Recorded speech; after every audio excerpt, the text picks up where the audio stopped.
Welcome back to What Arty Noobs with General Disturbance.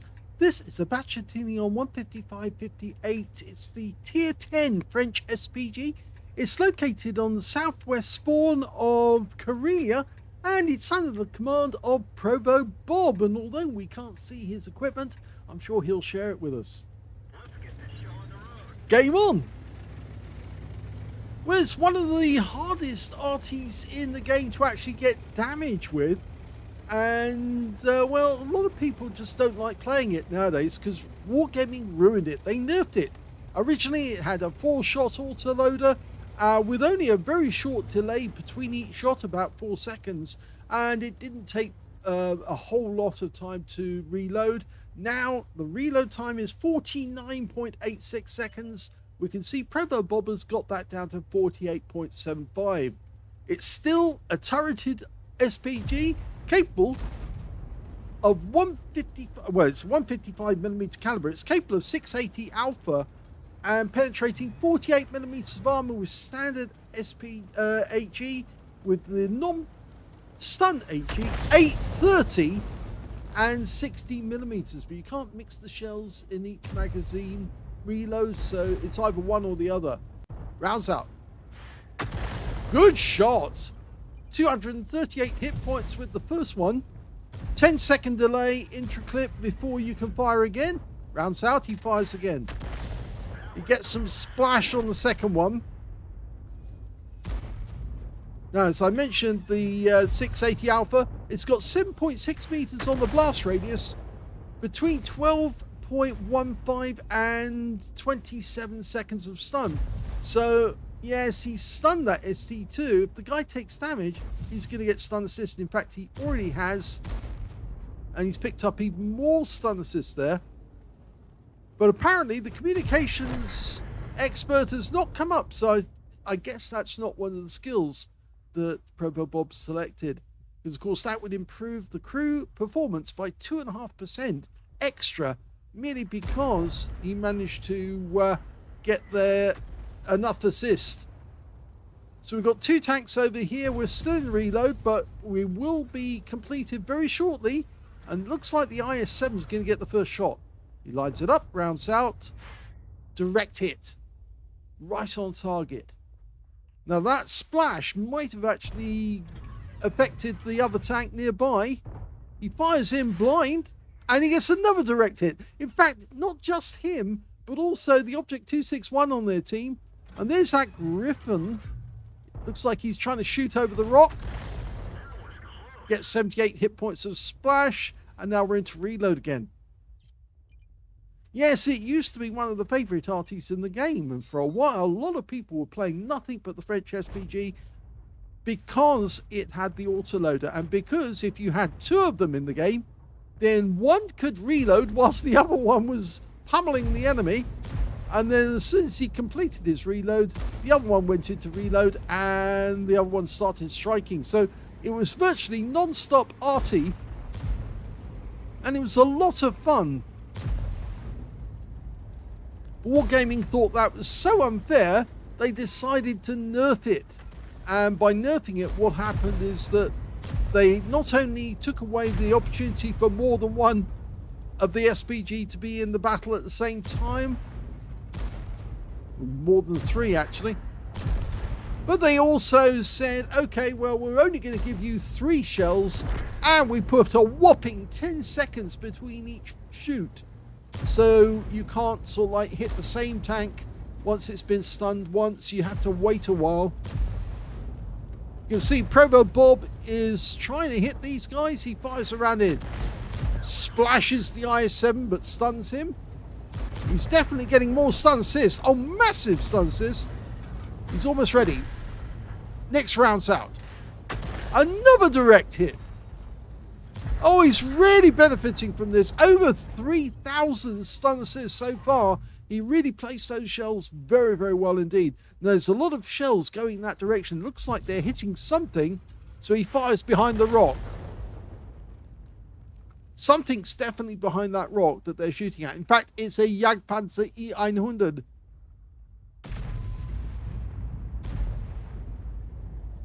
The only problem with this, Arty, is that sometimes like this, you are waiting for a long time and there's nothing you can do about it if you've used up all your shells and you're in reload. One of the good things about this Arty, though, is it does have a very fast top speed, 62 kilometers an hour.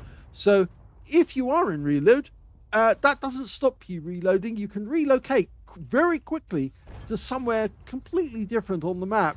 And in doing so, you can actually help your team, because at this moment, you can see ProvoBob's still back at the cap area. That was a very, very short shell, that one. But the rock was within the rescue area. That one direct hit. 301. It's going to put the last shell in. Rounds out. If you're new to the channel, the reason I say rounds out is actually to point out the shell has left the Arty, but it can take up to 3 to 4 seconds for the shell to get to the target. At this moment, the point he was aiming at was actually 2.4 seconds away. You can see that because it's actually showing it on the top left corner of the reticule at the moment. It's one of the aids we use. This is the Damocles reticule, available through Aslains if you've got Aslains mods.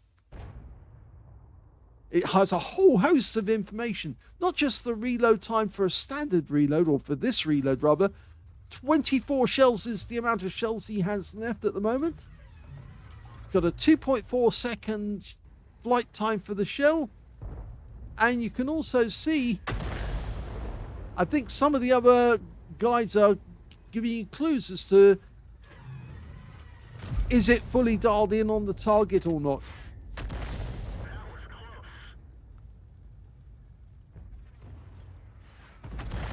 Almost ready to fire the last one. Rounds out. Directly onto the engine neck. And look at how much damage that guy's taken. He's down to 291 hit points of 2,200. Which means that he's virtually just down to 10% of his health left. Not quite, but just over 10%. About 15% of his health left. Okay, so he's going to continue with that Jaeger route, because that guy is stopping our guys moving forward.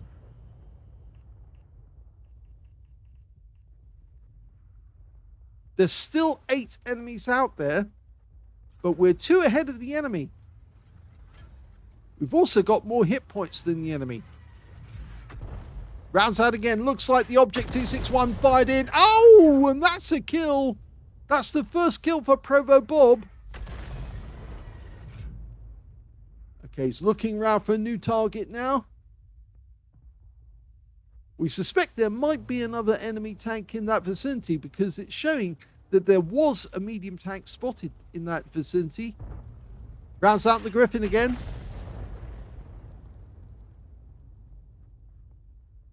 One more shell.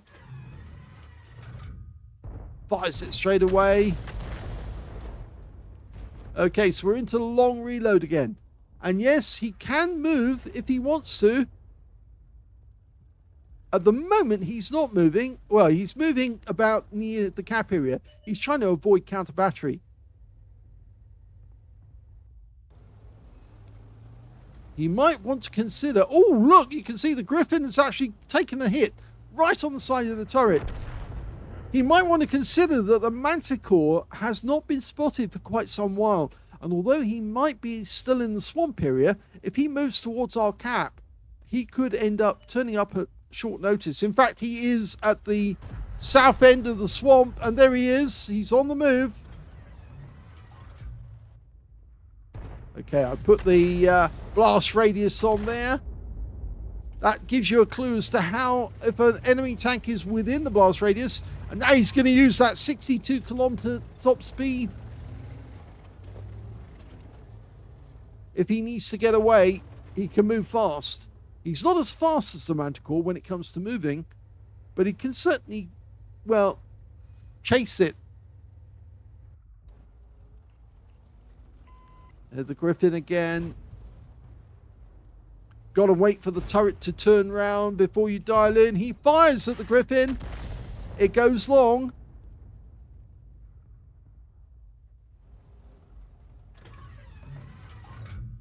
Rounds out. Nope, didn't get that one either. The Griffin did get stunned. And I think our Centurion Action 10 is in a position now where he can take the Griffin out. And he does.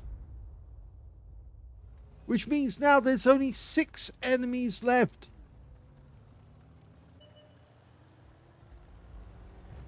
The Manticore's on the move. We're still waiting for the reload to go in. Oh, and he gets taken out by the Caro 45 up on the horseshoe. He was looking out over the swamp and he could see that Manticore moving about once the IS-7 found him. So we're on the move again. And I think this is a wise decision because we don't know if anybody's on the southern pass at the moment.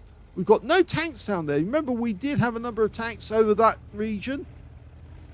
Only the Caro 45 remains, and he's in a position where he can't see any enemy tanks if they're moving south. But we can see this guy, an E3, and it looks like there's the tracer from the enemy Arty who's near the cap area. Rounds out. It landed short, but it stunned him, and we're getting the stun assist. Rounds out. Goes long again. He's not getting much luck with these shots, but look at that. The Object 261 does get his shot on target, and that kills the guy. But we've still got 1 shell left, and he's not going to pop the reload. He should pop the reload at the moment because he's on the move. He's not intending to shoot. Well, he is going to shoot that shell now, but he's going to aim it at something first. And there we just saw the tracer from the enemy Arty who's in this area. He works out that he's there, fires the round in.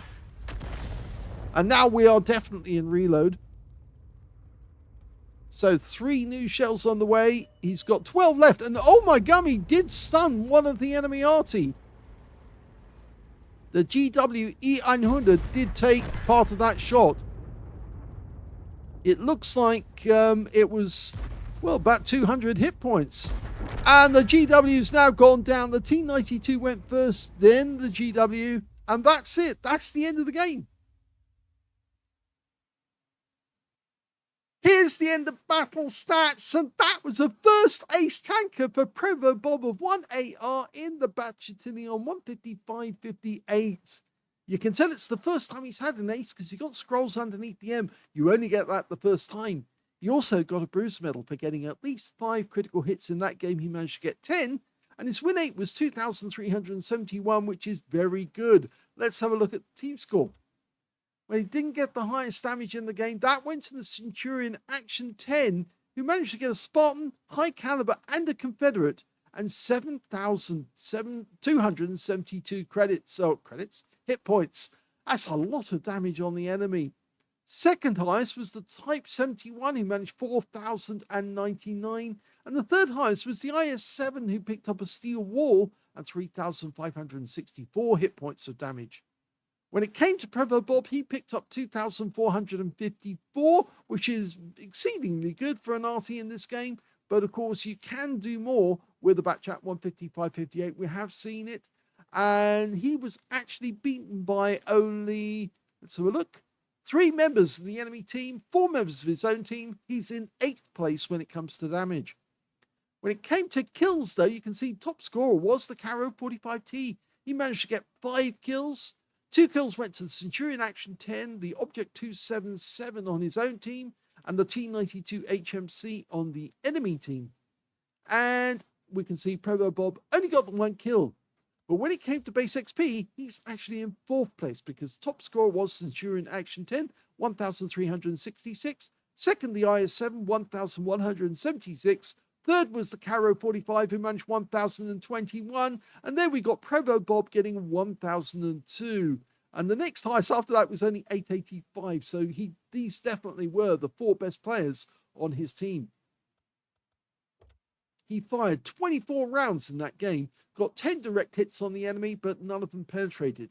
23 splashes as well, 2,454 hit points of damage, all of it at more than 300 meters.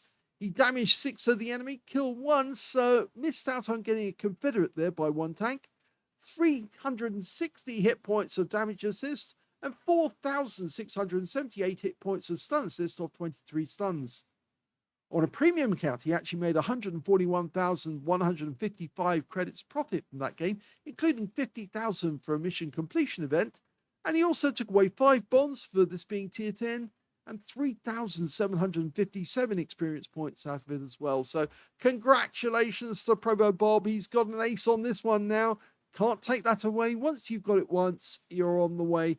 And of course, he'll be marking it to get his 3 marks up. Hope you enjoyed that replay. If you did, please give this a like, and thank you for watching.